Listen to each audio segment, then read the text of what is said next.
Thank you. Good afternoon and heartily welcome to everybody. Yes, my name is Kari Birkeland, and it's a great honor for me to lead this talk.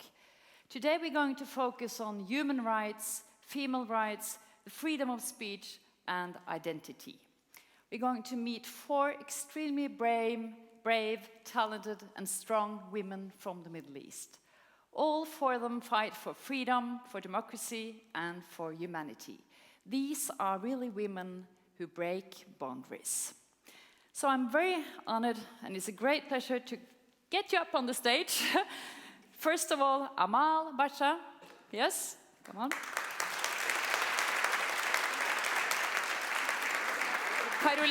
Caroline Ayoub. Maryam al-Khawaja.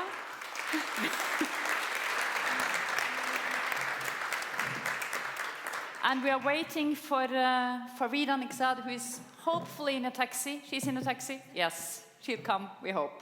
Okay, we're so honored to have you here, and I think I will start a little bit with each of you so we know who we're talking to here. First of all, Amal is a human rights defender, and she's described as Yemen's most famous feminist. She was, in 2014, elected as the Arab Woman of the Year. And Amal has degrees in various fields, including law and social science. She is the co-founder of the Sisters Arab Forum for Human Rights. And Amal has experienced death threats and was forced to leave Yemen. She's now fleeing from country to country, or to say it in Amal's own words, it's a life with no place to run.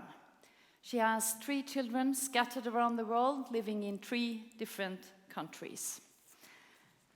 And then there is Caroline Ayoub from Syria.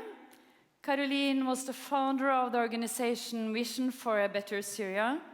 She was arrested for non-violent activism by Assad's forces in 2012 and was imprisoned and isolated and had to leave Syria. She's now living in exile in France, and she's in charge of the independent online grassroots radio station Syriali, which works for human rights and press freedom and human rights and women's rights in Syria. And then there's Maryam al-Khawaja from Bahrain. She won the Raftoprismottaker in 2013 as head of the Bahrain Center for Human Rights. Maryam was forced into exile through a sentence in absentia and is now living in Denmark, where she works as a digital activist for freedom, press freedom, and for women's rights in Bahrain, but also in the whole Gulf region. Her father is the famous and well-known human rights defender, Abdul Hadi, who is in prison with a lifelong sentence. Also, her sister Zainab and her little son are in prison. And Maryam is the initiator, one of the initiators of the Rafto Foundation Women's Network. And we're waiting for Farida, and we hopefully when she comes in, we just throw her into the conversation. So I think I'll just present her as if she's here. Farida Nekzad from Afghanistan. Farida is a journalist. She's the founder and the news editor of Pashwok Afghan News and Waqt News Agency, both independent news agencies in Afghanistan. Farida, she lives and works in Afghanistan, but she lives with death threats, and she barely survived a kidnapping assault some time ago. She had to throw herself out of a driving car, and she has received multiple prizes for her fight for press freedom and women's rights in Afghanistan. I think we should give them all a big applause before we start.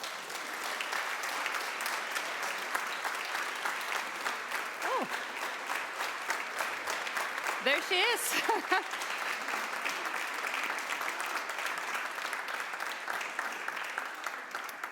There she is, Farida, welcome. we just presented you, so that's very convenient that you came.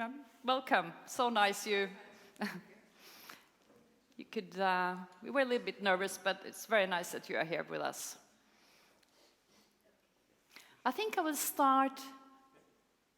Give her a big applause as well before.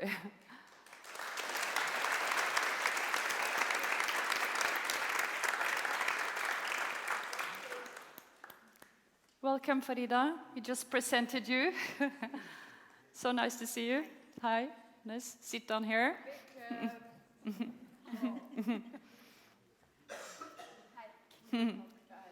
Yeah.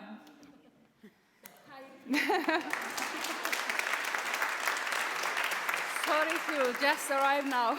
Yeah, we're so happy you arrived. Yes, maybe you would like to have some coffee or some water or something. Yes, water as well. I think I will start to all of you, each of you. What is the most important cause to fight for in your country at the moment? Amal? Well, obviously, the most important cause now in Yemen is to restore peace and to stop this war, the airstrikes led by 11 countries, led by Saudi Arabia, and the internal conflict where over the last 14 months, Yemen has been almost completely destroyed. We have more than 10,000 people killed. The majority are women and children. We have so many factories, cultural heritage, mosques, castles, palaces, bridge. The whole country really needs at least 50 years to go back to what it were before. Although given Yemen's poverty situation and whatever we had in the past, 1 year ago, we will need so many years at least to reconstruct our country, at the same time to rehabilitate the social fabric that now has been really deteriorated.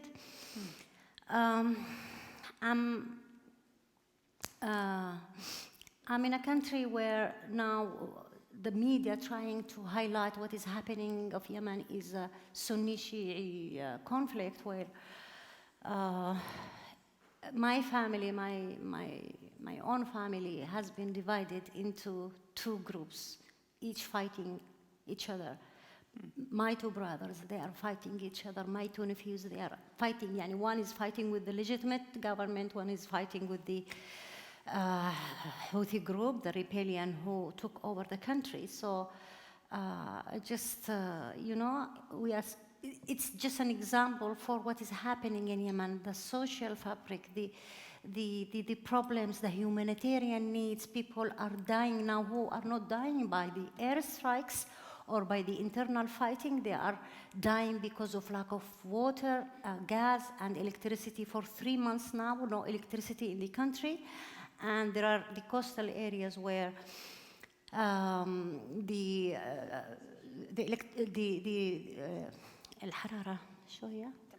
temperature is over 50 degrees Celsius, no water and no electricity. So people are dying now because of this lack of services. So my major cause now is just immediately to stop the war and to arrange for safe passage for the commodities and to bring this political dialogue on peace talks now taking place in Kuwait, and we are praying that it really stop the war and to start our life again. Yes. Caroline? I think the most important and the basic cause we're fighting for as a Syrian now is to stay alive before anything else. As soon as we manage to get Syrians secured from barrel bombs, from airstrikes, from everything, then we can move forward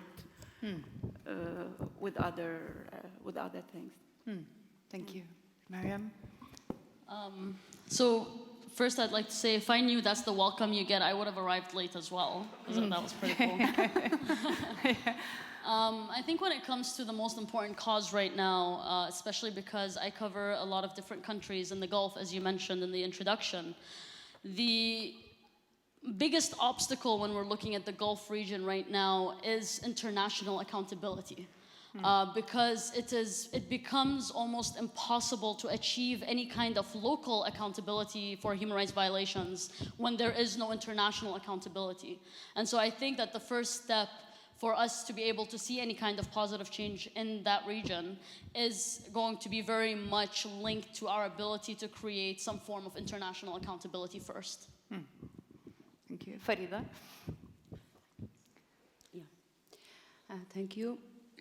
In such a time in Afghanistan, we have the very big issue, the peace negotiation with one of the biggest political party, or like I should say, jihadist party, Gulbuddin Hekmatyar.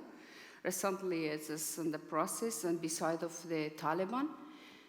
This is the big issue for Afghanistan, and big challenges, and the big concern for women, because we are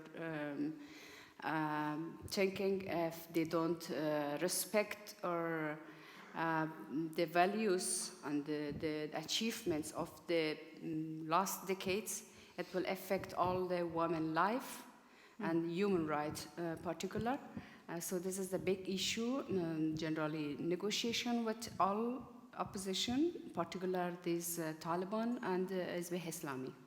Beside of that, we unfortunately we have the violence and against women. This is the big issue, which is according to different investigation, it's increased 30 and 50% than compared to last year. This is a big amount and all over the Afghanistan.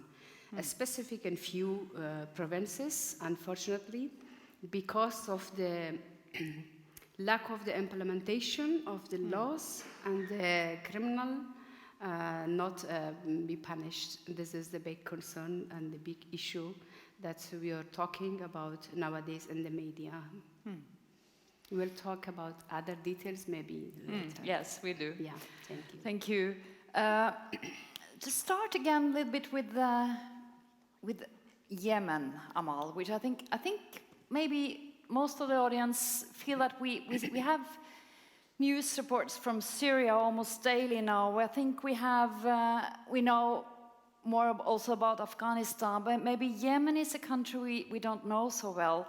I read somewhere in an interview you have said that women and girls in Yemen are second-class citizens. Could you say something about their situation and their life now in Yemen? Why are women and girls second-class citizens? Well, women and girls are second citizens. That was before the war. Now the whole Yemenis are second-class citizens in comparison to the neighboring countries. The Yemeni people are dying on a daily basis now, and no coverage ever in the international media or the regional media.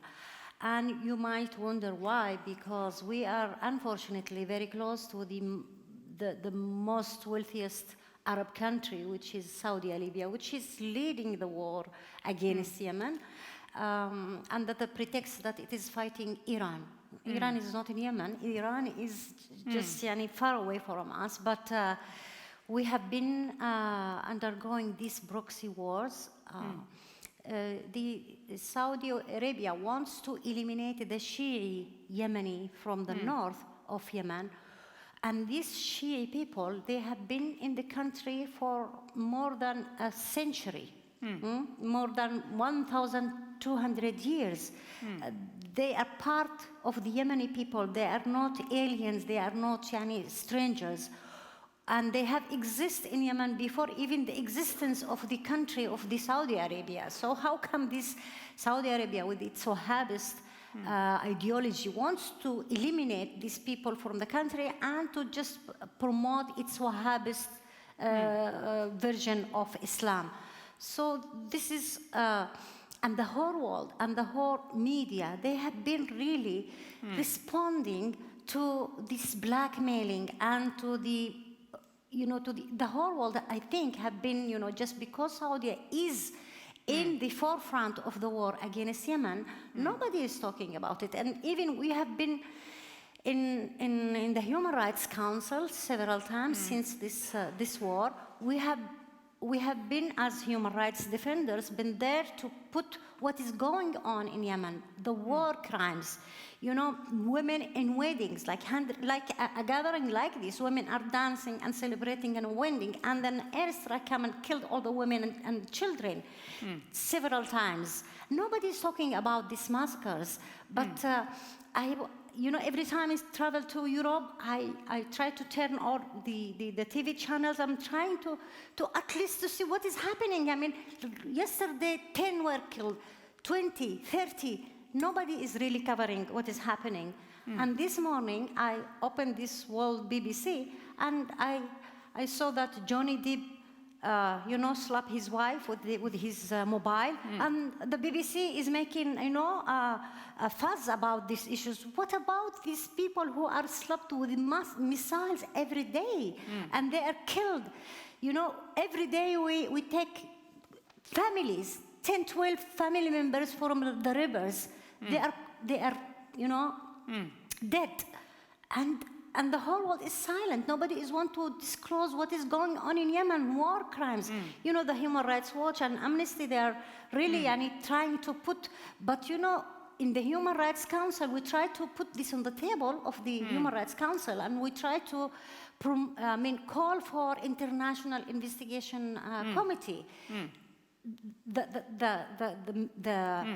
council members, they refuse, and they just accepted or agreed to do a national commission to investigate the crimes. Who is going to investigate the crimes, the war crimes?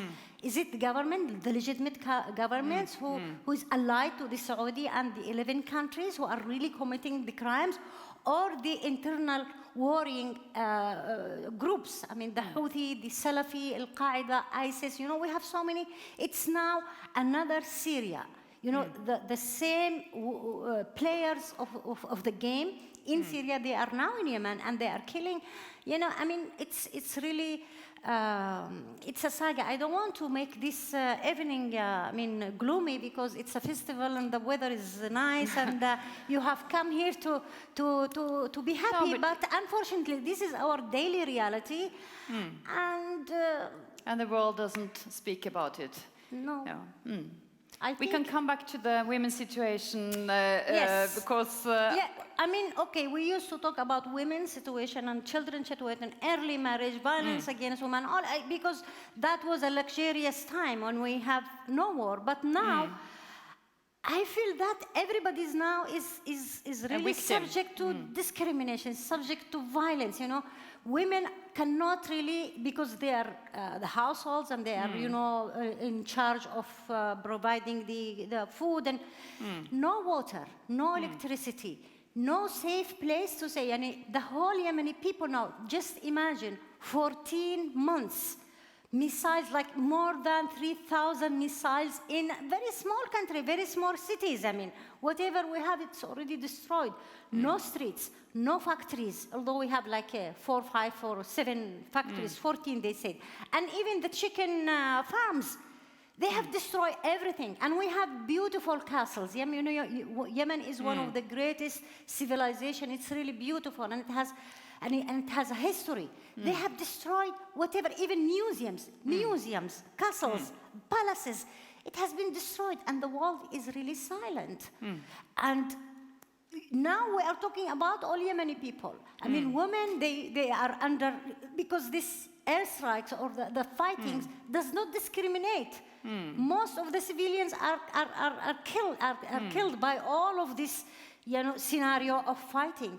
So I feel ashamed to talk about women's rights or women issues in a time where everybody is not safe. Everybody, innocent people. I'm not talking about the fighters. The fighters, they are carrying the arms and fighting. The missiles reach everybody. But the civilians, families, they are buried, and it is a chaos. It is a chaos in my country. And nobody is really And putting nobody it on is, the table. no, because that's the difference between, I mean, like I said in the beginning, we hear more from Syria Yes, Syria, these days. because it's closer to you. It is in the Mediterranean. Yes, and we are closer to Djibouti. and we Who is have interested refugees. in Djibouti or in Somalia? I mean, this is our, our destiny, that we are closer to Saudi Arabia. We are just 1 hour flight from Yemen to Saudi Arabia. And Saudi Arabia is leading the war and striking. And it has, these big allies, the European countries. They have their economic interests. They are selling the arms to the Saudi Arabia. I mean, when we talk about human rights violations, now it is the biggest or massive violations are taking place in my country, but nobody is willing to hold Saudi Arabia accountable for the crimes, not at the international, We will come back to the media situation later, Amal, because it's very, like you said, it's crimes that happen every day, and you open the newspaper or you watch BBC and you hear about Johnny Depp slashing his wife. Caroline, about Syria, we know more about what's happening there because we see daily reports. Could you say something about earlier? You worked with communication, you worked with fashion, you lived a kind of privileged life. And can you tell the audience what made you into an activist and a human rights defender? At the beginning of the revolution, at the beginning of the uprising, honestly, I didn't know the meaning of revolution before it started. But once it started, I felt that I have something to say that belongs to the people, belongs to the land I'm from. So actually, it was like a very basic incident that made me take that position, because since we were very young, whenever we go to pay the respect after a funeral, we should even have remove our nail polish. We really have to be strict in this moment. On March 30th, there was Bashar al-Assad on the TV, and there was already people killed in Daraa, and he was laughing. And for me, that was like a huge shock, because, I grew up knowing that we have to respect when there is someone dead, and I saw the president of Syria laughing while people are dead in Daraa. So for me, that was like a big shock, and that made me, leave everything and say I want to be at this side of the history, let's say. Yeah. And then you started working as an activist. Yeah. And that led you into prison. Yes. And to you were because isolated. Any kind of activism in Syria, even before the revolution, any kind of supporting the freedom of speech, anything, when you tackle anything related to politics, it's a sin, and you will be in the prison like no one knows till when. So yes, I started my activism on several levels.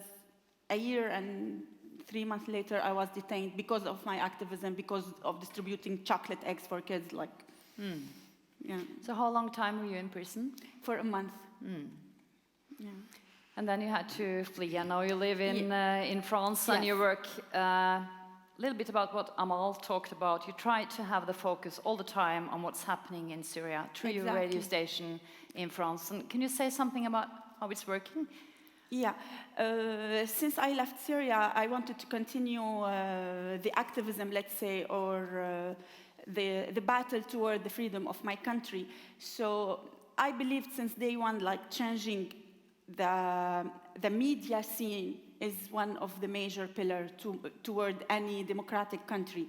So I co-founded with 3 of my friends, Syrian friends, a radio platform called Suryali, means Syria is mine, in order to continue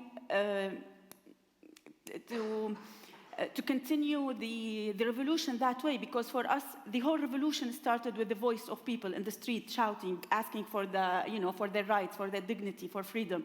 So having the radio, it's all about the voice. The radio as well is a platform where you give voice to the voiceless. So that was the idea from the beginning, and we worked on it, and we started 3.5 years before, and till now we're working on it. We're 30% working on this project, and Yeah. that's it. Could you say something about the current situation for women in Syria? I think the women's situation in Syria is part of the human situation in Syria overall. Of course, women are in more difficult situation because the fact of they're women, they're not holding arms, so they have different kind of responsibility, stress, and whatsoever. They are the ones trying to either survive and create the alternatives way to live inside Syria, or you have like thousands of mothers trying to flee with their kids to Europe, or So the women's situation is as hard as the man's situation, but And in your home country, Bahrain, there are about 4,000 political prisoners in prison right now, among them your nearest family. Can you tell us a little bit about the situation of your family now? Sure. Before I speak about my family, just so that people know, Bahrain has a population of about 600 to 700,000 people, and so 4,000 political prisoners at any given time per capita is very, very high. Actually, there was a prisons report that was done by an organization in the United Kingdom that found that per capita, Bahrain had the highest number of prisoners in the Middle East, in the entire Middle East, compared to any other country. In particular, I mean, my family's story or situation is very telling of the overall general situation in Bahrain. It's not something, my family is not the exception. My father, of course, as you mentioned in the introduction, he's a very well-known human rights defender. And he was arrested 5 years ago, severely tortured, and then sentenced to life in prison. Along with him, my two brothers-in-law were also arrested, who are not activists. They're not political. They're both engineers. But because they're married to my sisters, they were arrested as well and tortured. They were released. One of them was released 6 months later, and the other one 1 year later. My uncle was also arrested 1 week before my father. He was tortured as well and sentenced to 5 years in prison. And he was released last month after serving the 5-year prison sentence. My sister, I've lost count of how many times she's been arrested. I think by now it's maybe 12 or 13 times that she's been arrested. She's currently serving a 3-year, 1-month sentence based on charges related to free expression and free assembly. So she's sentenced to 3 years and 1 month, like I mentioned, and she's currently in prison with her 17-month-old baby. And so we're working on trying to get them out. But I think generally what's really missing is that, you know, when we talk about the situation of mass incarceration, whether in Bahrain or other countries, we tend to have this reaction or response where, you know, one person gets arrested, we work on their case, they get released, we all applaud, and then we move on to the next case. And what's missing there is that if the system in and of itself doesn't change, then anyone who gets released can get rearrested, or someone else will get arrested. And so the main issue isn't just with getting people out of prison, it's actually changing the system that put them in prison to begin with. And so that's why, you know, my sister, she wrote a letter from prison, and she said that if the situation doesn't change for the Bahraini people, her being in or out of prison doesn't make that much of a difference, because she moves from a small prison cell to a large prison cell. And so what needs to change is actually the system and not just getting people out of prison. But that you received the Rafto Prize, does that make you feel more safe in a way, you and your family, or not at all? I think that generally receiving international recognition does help. Especially, you know, when we received it in 2013, it did make a difference. One of the reasons I was released from prison was because of international pressure and because of international reaction to my case. Unfortunately, we haven't been able to achieve the same thing for my family members or for others who are imprisoned in Bahrain. The international recognition made a huge difference because the Bahraini government is one of the very few regimes in the region that actually is sensitive to international pressure. I mean, you can go out any day and say, Bashar al-Assad is a war criminal, and he's not going to really bat an eye. But when you go out and say the Bahraini king has committed crimes against humanity, he will literally, and he has done this, employ up to 7 public relation companies around the world to try and make himself look better internationally. And so you do have that kind of intense response from the Bahraini government in trying to make themselves look good. That being said, since then, because of the international situation, because a lot of the Western allies of the Bahraini government have continued to enable the Bahraini government, have continued to sell them arms, have continued to do economic deals with them. I mean, just a few months ago, we had a massive Danish delegation going from Denmark, including the Crown Prince and his wife, going to Saudi Arabia with more than 100 people from Danish businesses to strike economic deals with the Saudi government, a government that at the beginning of this year executed 47 people in one day. Amongst them people who were arrested when they were children. And yet the Danish government had absolutely no problem going there and doing that. And this is part of what creates the situation where these governments can continue to violate human rights. They can continue to commit all types of violations and pretty much get away with it. So that's your general opinion, that the Western countries don't put enough pressure on your country's government, yeah. Come back to that. Farida, you must tell us a little bit about the current situation for women in Afghanistan. How would you describe it? Yeah, as I before mentioned, unfortunately, the situation, of course, what we should say positive a bit, that we have these achievements of the fall of Taliban. You know, everyone knows that in Afghanistan is a new scene, a new page for Afghan women in terms of their skills, and in terms of their professionality, in terms of their presence, in terms of their right now, they're active as a woman rights, as a human rights activist, as a minister, as a parliament, as a politic activist. This all, one side, of course, this all big achievements for Afghanistan and for Afghan women. Unfortunately, beside of that, the current situation for Afghan women, as I mentioned, the women rights violence, it is a big issue because it is first time we experience a very bad and critical violence against women, you know, in the history of Afghanistan, cutting off the nose, cutting off the body of the female women. And beside of that, you know, the last years, one of the women burned even after the different violence in the capital of Afghanistan. This make much more a concern for women, and we are still advocacy for the punishment of those people that were involved in these cases.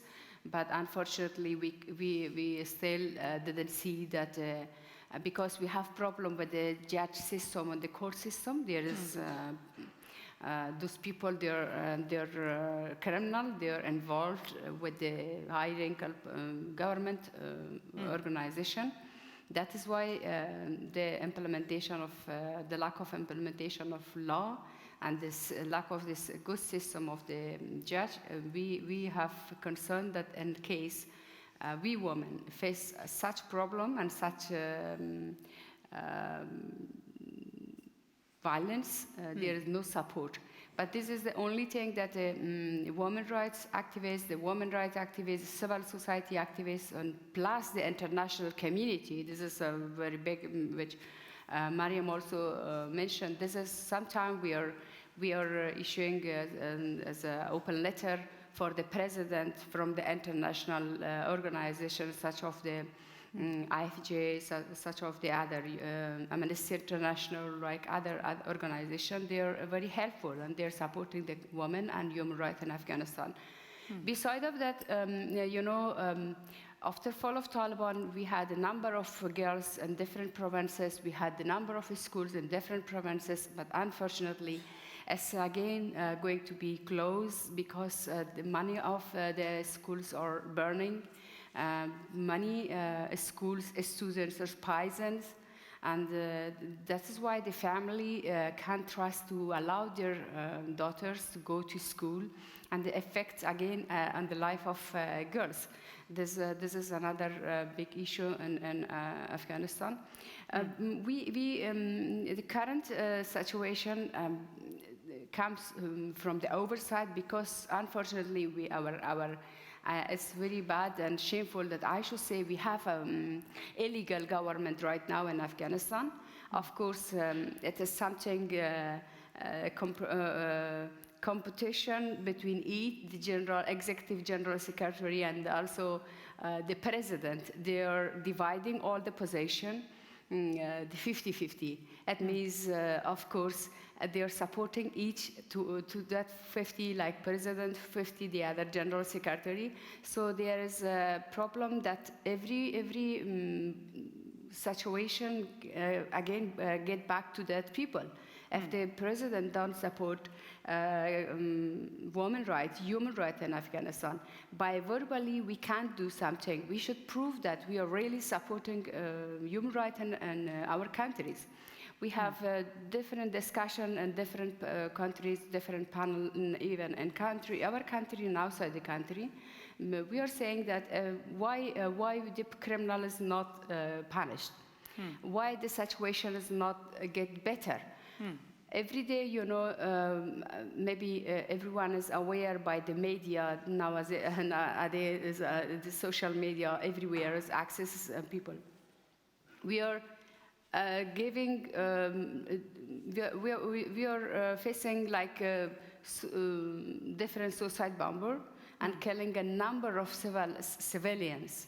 So who should give the answer? Who's responsible for that?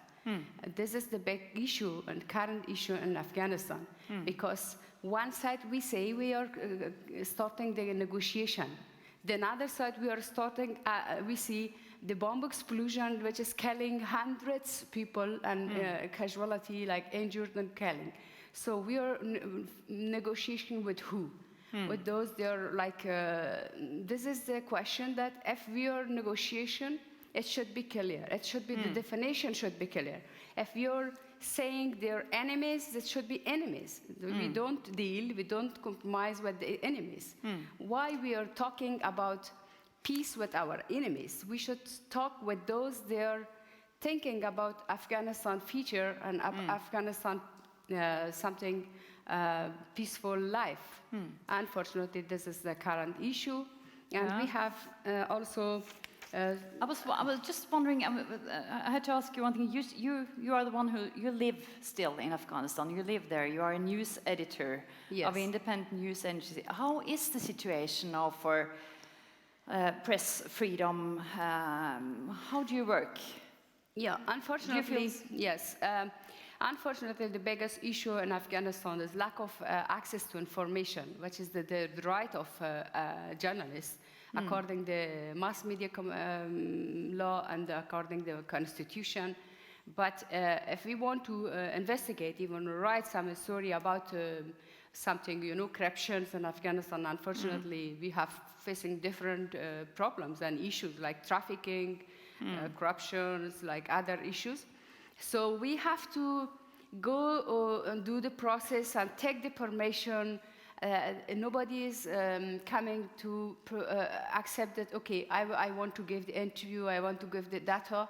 No, you have to go to ask from the minister. First, you should get the permission from the minister. What does it mean? I should wait how long? 20 days or 1 month that I should get the minister to meet him. Then I talk about that I am working on this issue. So this is a number of issues. This needs urgently information that this is the right of journalists, unfortunately.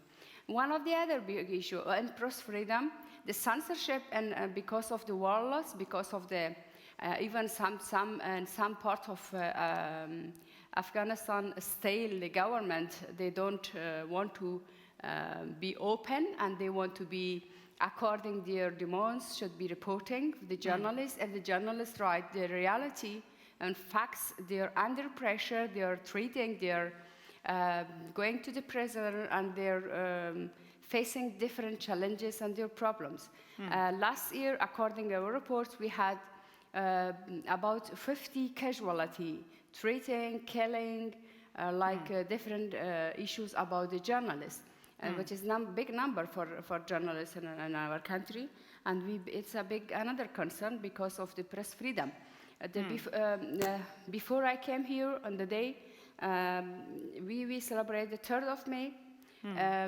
We had UNESCO, we had the UN, all the commitments, all the support, and the government, beside of that, the government also, and the Ministry of Information. It is something that they're sitting beside of us. Okay, we are supporting our journalists, we are supporting the press freedom.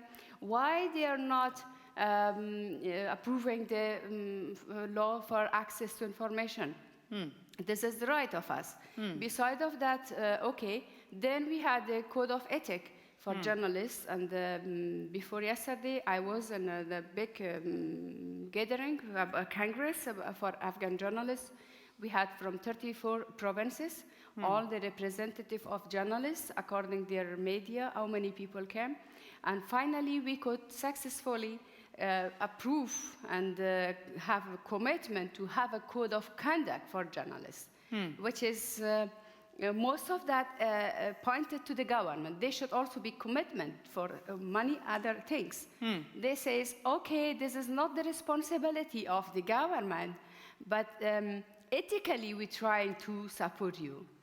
What does it mean? If there is not there as a government body, they should support, they must support, and they are responsible according to the Constitution of Afghanistan, according to the mass media law.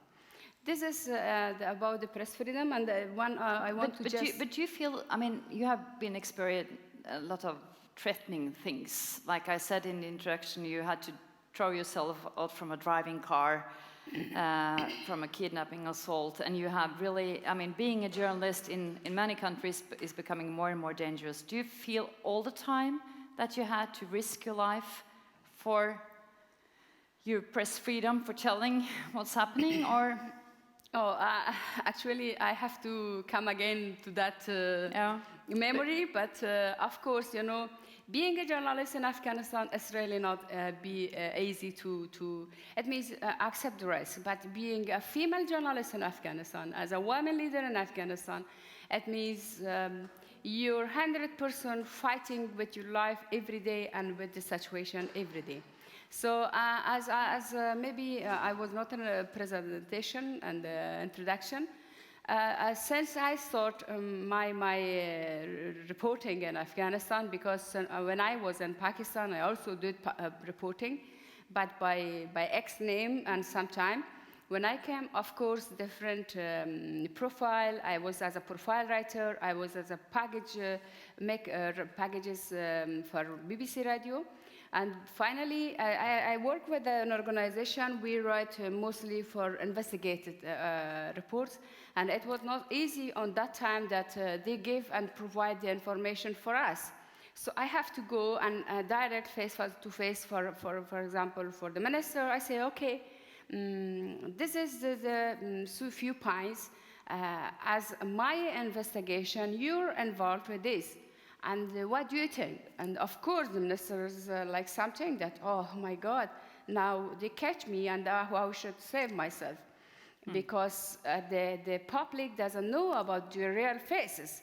They're coming as a very professional person and they are respecting them and they're like something that, so that's why they're creating problem and the different barriers to stop the reporting, and particular the investigate reporting. And by different time, it was not only one times. Since 2002 and 2003, I fight with different challenges and face practically different violences and conflicts. Even they exclude my car parking, my organization. Many times, the number of civil society activists, the parliament women activists, women rights activists, they all came together like as advocacy to the intelligence department, and they say, we don't want to lose Farida. You have to protect her. And instead of that, they say, we can't provide police for each woman or woman activist. It is very difficult. But in case of anything, she can call us, and we will arrive. And one of the, fortunately, one of the parliament member, which is now she is ambassador in Norway, Shukriya Bargzai, maybe you know her. And she is a member of parliament, and right now she's an ambassador in Norway for Afghanistan embassy. She says, what does it mean? Is the person coming to do something? It means kill her. He or somebody will give time to call you, and you will come to her and will support her. What does it mean? So after that, I faced a few problems, and it was the car parking, because then they called me and says, okay, don't be happy, because we could do this, explode this bomb, put on your door, and when you open the door, it explodes. But no, now we want to kill you like the different way. It should be an experience for all other women. We will throw the acid on your face and something like so. It means still I continue. Of course, it's not easy. I was really sometimes concerned, and I was when I was on the way, some cycles beside of us, my driver say, Nekzad, what's happened? I say, take faster. I thought he is the person who wants to explode himself to be as a suicide bomber. But of course, I didn't lose my courage. I didn't never show my face as a scared woman. I always show myself strong for my staff, particularly for women. And all the time I give the example, I says, we have to fight. We have to fight, otherwise who will give the right to us? We have to give. The rights is taken, not given. So if we don't fight, we will not take our right, and we should give the slaughter. We should suffer these problems. Otherwise, there will be closed the way for the next generation. Maybe my daughter will be one of that.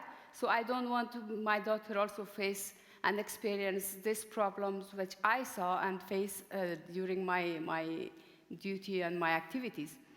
But that is why I'm still in Kabul, and I'm trying to prove that we can bring a change. We can bring a change, and we can have the presence of women in Afghanistan. By our representative, we can prove that if we come together and have the unity, of course, there will be something for the next positive to support us and protect human. And some areas still, Taliban has their power. You know, one of the big problems, their honor killing in Afghanistan is one of the big problems. We have the money issues, like cases like this. We are working on that how we should, by which policy we can increase and solve this problem. Forced marriage is one of the other problems. Different issues, and these violence is coming because of different reasons. So those women's rights and civil society activists, which is working on different cases and different issues, we are aim once, and we want to just help even the government or even the families, and even, and you know, one of the biggest problems we can't do sometimes because the lack of safety and security, because we know that. But in some area, it is very difficult that you try, because we lost our friends. I lost my friends. I lost I really salute to those women, brave women, their slaughter, and they sacrifice their lives for the other women. And we are following their ways. That is why I promise that I never think about that I should be only think about myself, never. If I'm in Norway, maybe I'm happy. If I stay in Norway, and a peace like different countries, I always think that what the woman, more than me, she is active. She's thinking about the woman. She's thinking about the girl, about my daughter. Why I should not? So I continue their ways, and I support and any ways that we could do protect the women right and human right in Afghanistan, children right, I am with them.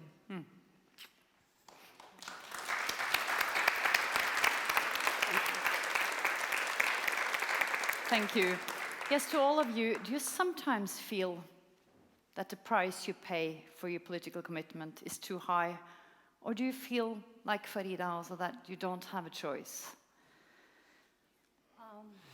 Well, I don't think that it is, we are paying a price, because it is a choice that we made voluntarily. If I speak about myself, over the last 2 decades, I don't want to look old. Yeah, it's more than that.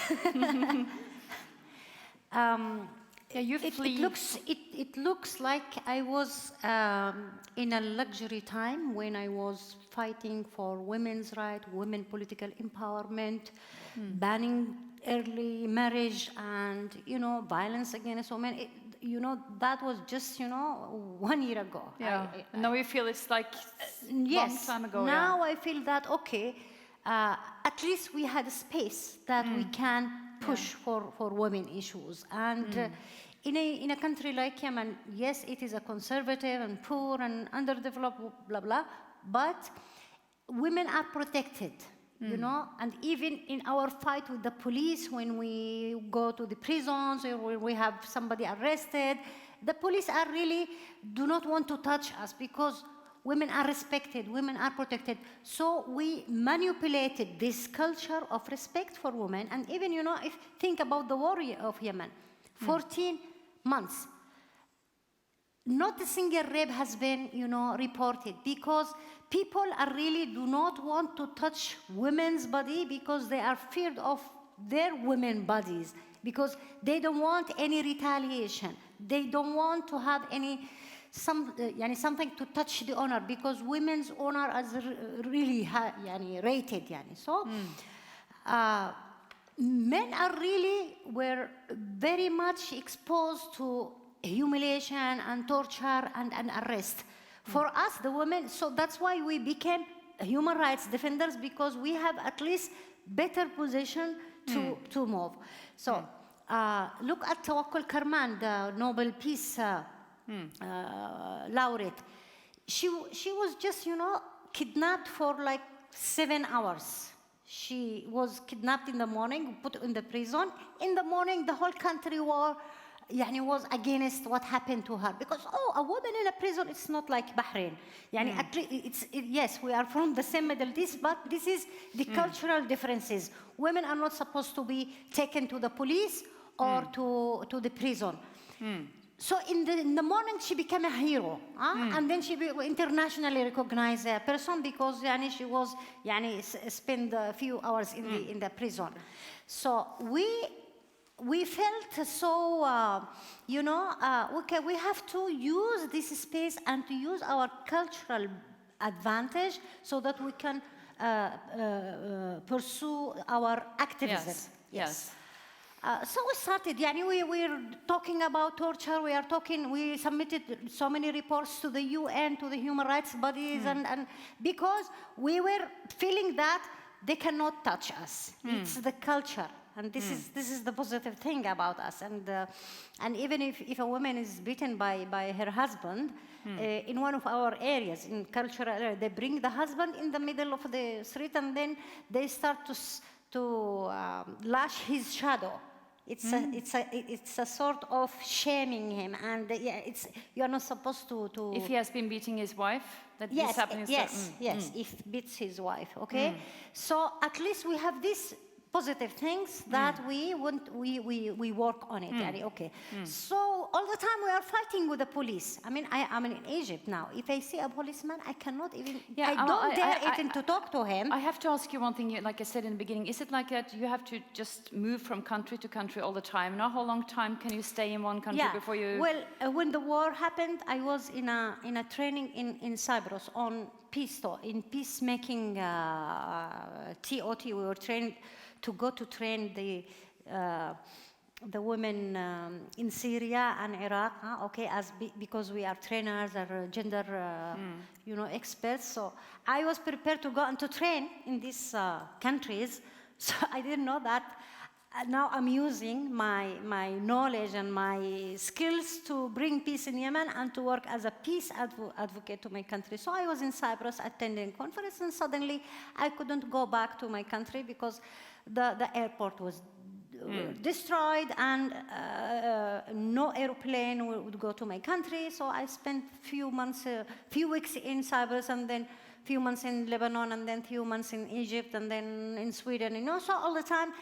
And what was really painful for us, the same day we have the war, the whole countries that used to give us visa stopped to give us visa, refused to give us visa. Fortunately, I had a visa for 2 years for Schengen visa, because all the time I travel a lot and participate in events. I'm using now this, multi-entry visa to go and to lobby, advocate for peace in my country. Otherwise, I cannot. Now, many women that are invited to participate in conferences and human rights defenders and activists, they are not allowed. They are not giving the visa. So now Yemeni women and the whole Yemenis, they are not allowed to go out of their countries because nobody would accept to give them visas. At the same time, they cannot move. They cannot move from Yemen even to the previously countries that we didn't need a visa to go there, like Egypt and Jordan and many neighboring countries, Arab countries. So it's the whole siege for the country and for the human rights defenders. That's why the Yemeni cause are not really brought into the international attention, because nobody is talking about it. Yeah. Plus, also, the country has become a big prison. No international correspondence, nobody is really talking about what is happening, except those who are affiliated with the Saudi media connection, like Al Jazeera and Al Arabiya, and they are bringing people who are just talking about what is happening inside them and between who is doing the crimes. Is the Houthi. Who is killing the people? Is the Houthi. Who is putting people in the prison? It's the Houthi. But they're never talking about what the airstrike has done to the country. What has a massive destruction happened. It's just not into the agenda. So in the past, before this war, we were having, a leverage to talk about women's rights and to promote and talk about women political participation. After the Yemeni spring, which is now has turned into an autumn or hot summer, we participated in national dialogue because we participated in huge numbers during the revolution. In the demonstration, you could see like 1/3 of the people are Yemenis, women. Why? Because they are all in black. So that black colors, it has a positive things, because it can tell how many women are participating in the demonstration. These black colors that we usually curse it because it's a sign of degrading women or whatever. But in the revolution, you could tell that yes, women participated in the revolution. So we have claimed rights during the national dialogue consultation, and we were able to impose that women participate in 30% at least in all the governments. Yeah, 30% at least. That's why this is what I want to put now, positive things, not just gloomy things. Now there have been peace talks, one in the first round in Geneva, and then in Pale, and now in Kuwait. In the first peace talks, during this travel and this 14 months, I have been able, with a group of activists, to bring about 40 women to talk about peace. Women from different political parties and different organizations said, okay, our country is going to be lost. So let's stop talking about political deviation, but let's talk about peace. So we were able to bring 40 women with the support of the UN Women and the UN Special Envoy. We have organized like 3 meetings. In the first Geneva we had only 1 woman. And then in the second round of talks in PL, we have 3 women. Now in Kuwait, we have 10 women. Wow. Because we have been pressuring the UN, 1325, it has to be implemented. The 2 fighting groups refused us. They said, no, no, no, no, this is, a talk between the warring parties. We said, because you are warring parties, we are not going to have peace. You have to bring the peace voices into the table of talks so that you can guarantee. So that was our success story as Yemeni human rights defenders and activists, where we really now are playing great part in the peace talks. And I think this is something that we are proud of, that we are not part of the war. We are not part of the war, but we are the victims of the war. And we should be, if men are the war makers, then women should be the peacemakers. Good.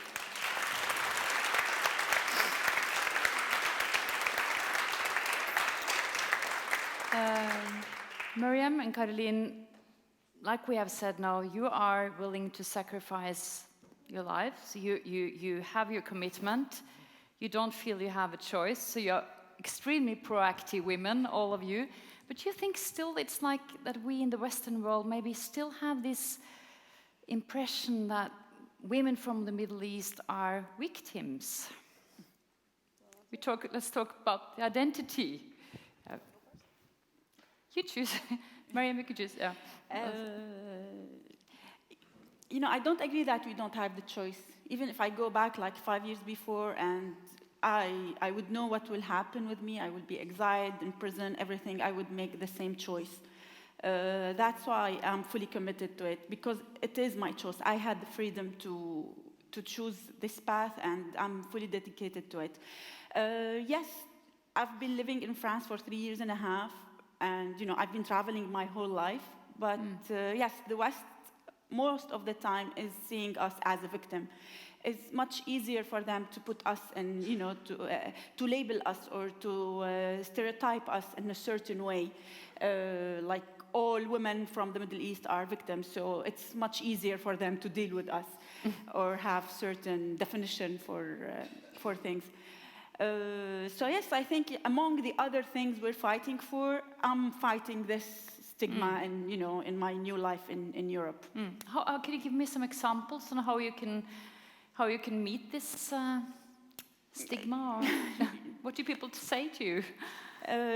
First question many times I've got since I arrived to France, oh, you're from Syria, why you're not covered? Why your hair is not covered? They think that people from Syria are like one religion, one thing, they all should be covered, And you always should define and justify yourself, or, you need to explain. Yeah. Maryam? Well, I think I definitely agree with Caroline. I think we always have a choice. A lot of us sometimes are pushed into the situations we're in. So I would like to say that the government of Bahrain, for example, they pushed me to become a human rights defender. When I was not able to get a job because of the work that my father was doing, that's what got me started in the human rights field. So there are triggers, but even then we make the choice to react based upon those triggers. As a Danish citizen, I can go live in Copenhagen and never do anything that's related to human rights ever again, and that's not going to be a problem for me. But I make the choice to wake up every morning and continue the fight for human rights. And I think a lot of it is related to, first of all, rhetoric and discourse, the terminologies that we use. And I think that we prefer to be called survivors and not victims. Yes, we've been through a lot. Yes, we've been targeted. Yes, we've been threatened. We've been imprisoned, assaulted, and so on. But we're survivors because we wake up every morning, and despite all of that, we continue to struggle. And so we're not victims. I think when it comes to the Western reaction, even though I grew up in Denmark until I was 14 years old, and I lived in Bahrain for 10 years after that, and I've been back in Denmark since then, I still see the social reaction towards what women from the Middle East are supposed to be versus what they actually are. And I know that a lot of times the opportunities that I get to be on different panels is because I check a lot of boxes. So is she, you know, does she look like she's a Muslim? Yes, check. Does she speak good English? Yes, check. Does she promote human rights and women's rights? Yes, check. Oh, great, we should have her on a panel because, you know, she can be the token Muslim woman who speaks about women's rights. And I know that that's the case, but it also provides me with a platform where I get to go and talk about the situation back in my country, which is also important. So even though I know that that's the case, and I have to put up with a lot of sometimes ignorant questions like, well, how can you be Muslim and, you know, work on women's rights, for example? You know, those things don't really go together. Or I get asked, well, why is it that young Muslim Europeans are joining ISIS? And I'm like, well, I'm not quite sure since I haven't joined ISIS. I'm not sure why that happens. So it's very difficult, and there is the social stigma that's connected to even the terminologies that we use. When we look at Danish press, for example, the Danish media, when we see Pia, you know, the parliament member coming out and saying, well, women who wear the headscarf can never be a part of Danish society. Or if you don't eat bacon, then you can't be integrated into Danish society because that's a very important part of Danish society. And that creates a situation that actually ISIS uses very well. You grow up in Europe, even though you want to fit in, you want to be a part of society, you are told over and over and over again that you do not belong. And so ISIS uses that in their promotional videos, in their recruitment videos of saying, well, you don't belong there, you're never going to belong there because people there don't want you to belong. Here's a group that you can belong to. Here's a group where you can actually become a part of something holistic, something that you can believe in, something you own. And so this is what appeals to people who feel like their entire lives have been outcasts, have not been accepted, have been told that they're outsiders and foreigners.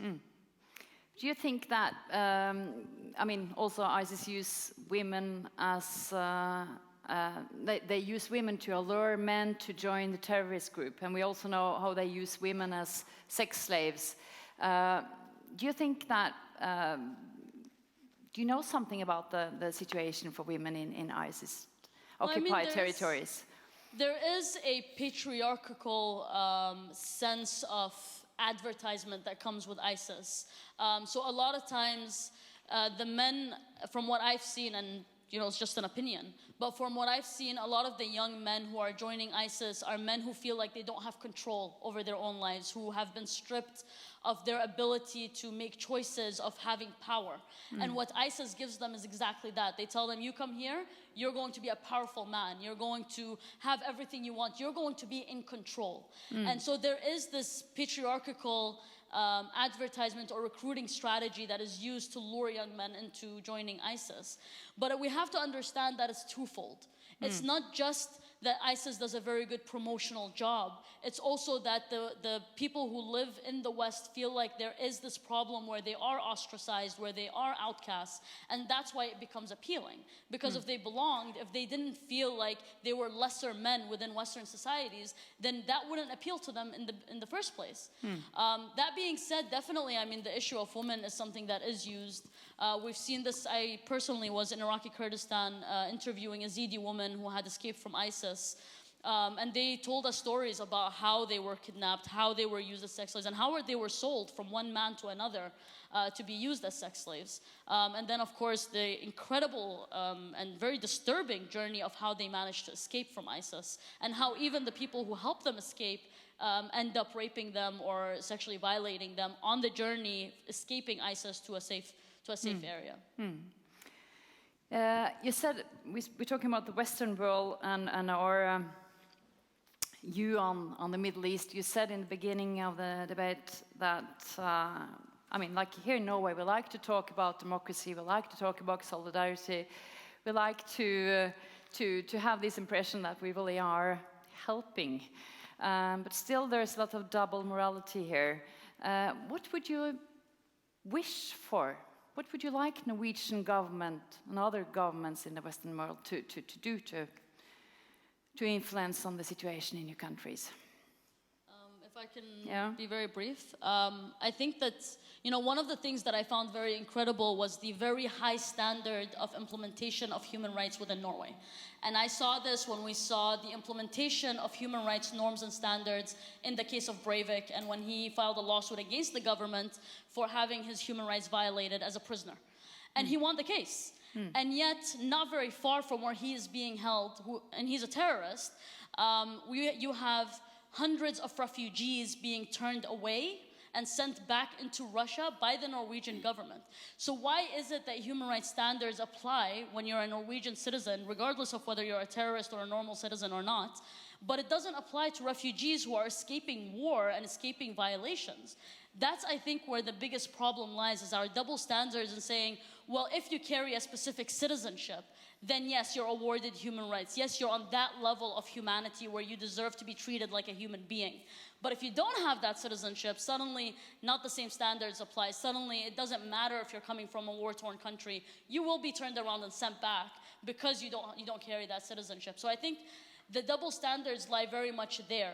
In our governments, and when I say our governments, I mean the Scandinavian governments, who are selling weapons to countries like Saudi Arabia, while at the same time saying that they're fighting ISIS, and Saudi Arabia pretty much incorporates the ideology of ISIS. And when we see...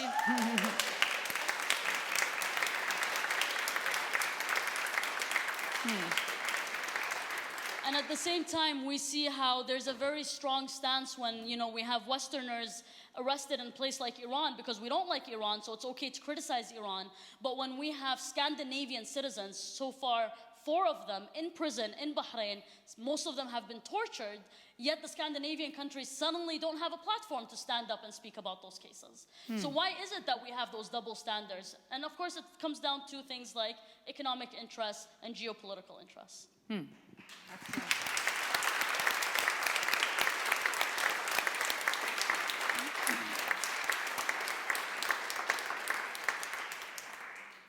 We're going to soon run up. I'd just like you to say something about what you wish for the future is, both personal and... I know that many of you miss your homeland. We have talked about that before we came in, living in exile. I don't know what is the hardest part. What do you miss most? Not living... I miss my cats and dogs. Yeah. Okay. Home. Your cats and dogs. Yeah. Yes. I just imagine, when they hear this bombing and they become very frightened. Sometimes some dogs for our neighbors, they come to them and they become, they are very sweet and. But I wish that I can have same table dinner with my family, with my brothers and sisters, nephews and children, like before we divided as a family, one against. And I wish that I don't hear one day that one of my brothers from, whether who is now pro the government or pro the Houthi, is killed, because I don't know, for those who are with. So what you most wish is to sit around your table with your family. I just want to close my eyes and I see that this is just a dream or a nightmare, so that, I'm still thinking that tomorrow I'll go back home. But one of the Syrian ladies told me, Amal, okay, when are you going home? I said, maybe tomorrow. Now we have peace talks. I think they are going to, said, look, this is what happened to us. We said, okay, we will, when the war started in Syria, she said, we were thinking, okay, it will take 2-3 months and then we'll be back. And then it will be 1 year and then we'll be back. And then 2 years. Now it's 5 years. This is 6 years. And this is the hope also still, that the war will end in Yemen and we'll go back home and start to be called the quota lady, because I was promoting for quota, women political empowerment and all of this, in these old gold days. And to fight for the peace in the world, because the worst that can happen is the war. You don't have an idea what war means. I cannot look into my mobile telephone, because all the time I'm afraid that bad news would come to me, that my children in Yemen or my family members are getting hurt or bombed or missiles or something. It's everything is like I'm living in a trauma of war for the last 14 months. At the same time, every morning, you know, when I wake up, I just look into my mobile and say, okay, what has happened? Yani, is my home still there, or it has been destroyed like our neighbors' houses? Has the talk piece, progressing or not? So all the time, you know, I'm just, you know, not myself. I want to be back to be myself so that I can really live. Tomorrow, I don't know what would happen to me tomorrow. I'm going to still stranding from one country to another. I want to live like before with my 3 children around me, and we have fun and shout and you know, laugh, and I just want my home back like before. Is this possible? I think it's possible of the international world really decide to do, because the war in Yemen is not the decision of the Yemenis. It is the decision of the Saudi Arabia. It is in the hand of the United Nations. It is in the hand of the friends of Saudi Arabia, because now just imagine so you need a trade of more than like $18 billion for weapons to Saudi Arabia. I mean, what kind of hypocrisy is this?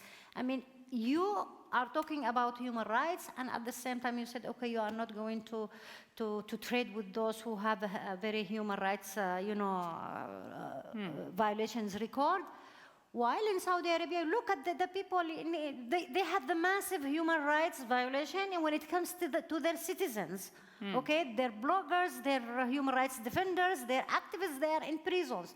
And those, they have been, you know, sent to death for this capital punishment. I mean, more than 40 people, they were killed. They are hanging them in front of the wall. I mean, like 14th century before, when the people are, you know, hanged on the streets for the crimes.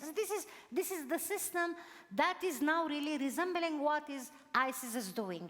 Slaughtering the people, slashing the people, attacking these poor countries because they have the money, they have the power, and they know the language of the West. The West look for their interests, for their economic benefits, and they want democracy and human rights to prevail in their region, but they are not really spreading it. And if they spread this human rights culture and democracy or whatever, it has a limit.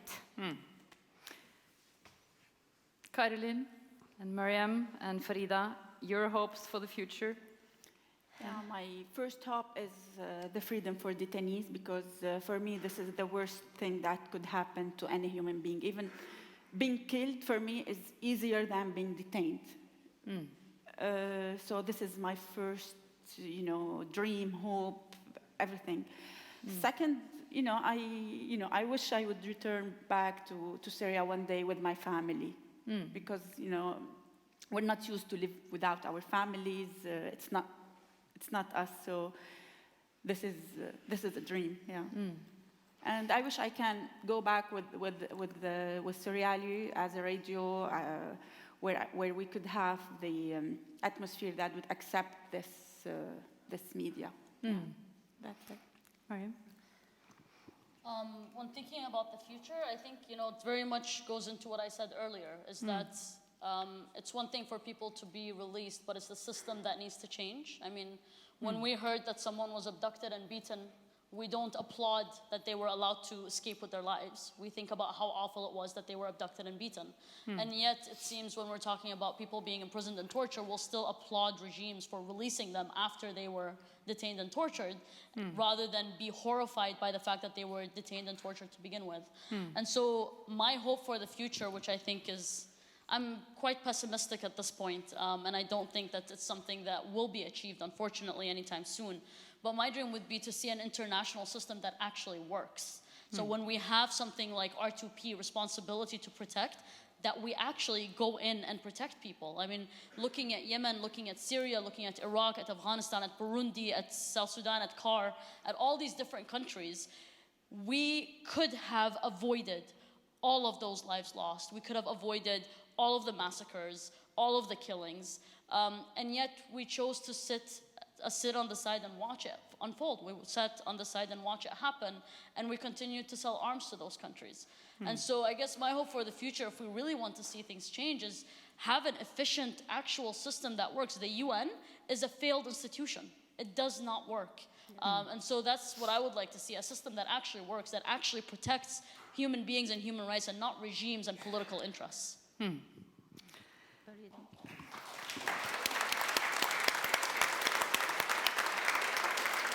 Yeah, our time is running out, but Farida you came in late and you have the latest word shortly. Yeah. What is your dream for the future?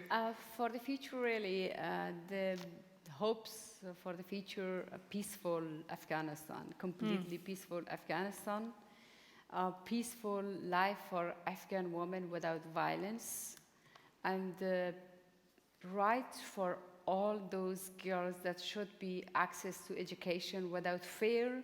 And I really miss my friends which gave their life sacrifice. I really miss them. When I'm talking about human rights and women rights, I'm just facing them in front of us, and I'm thinking they are sitting with us here.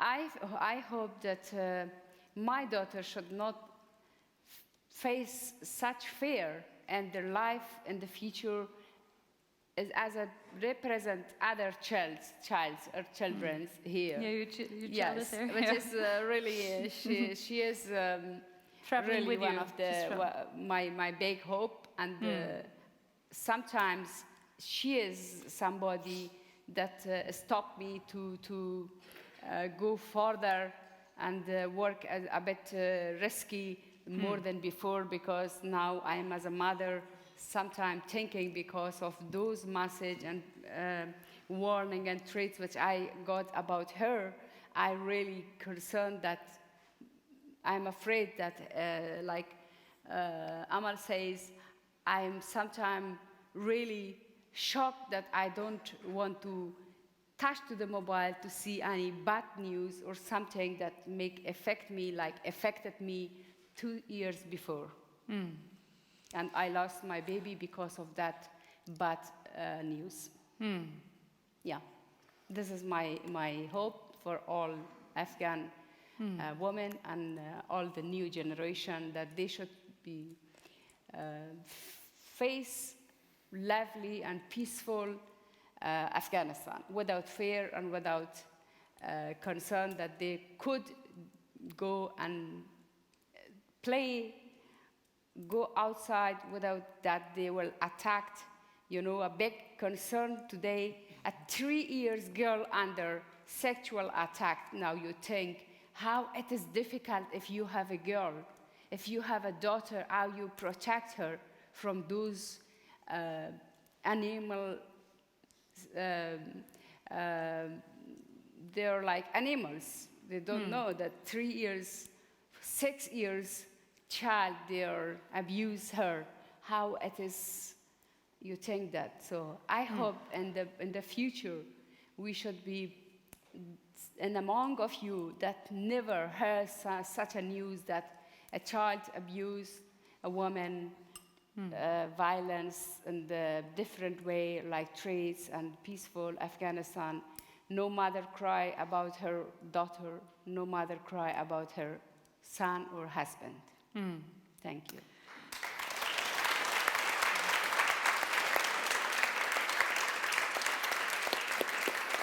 Thank you, all of you.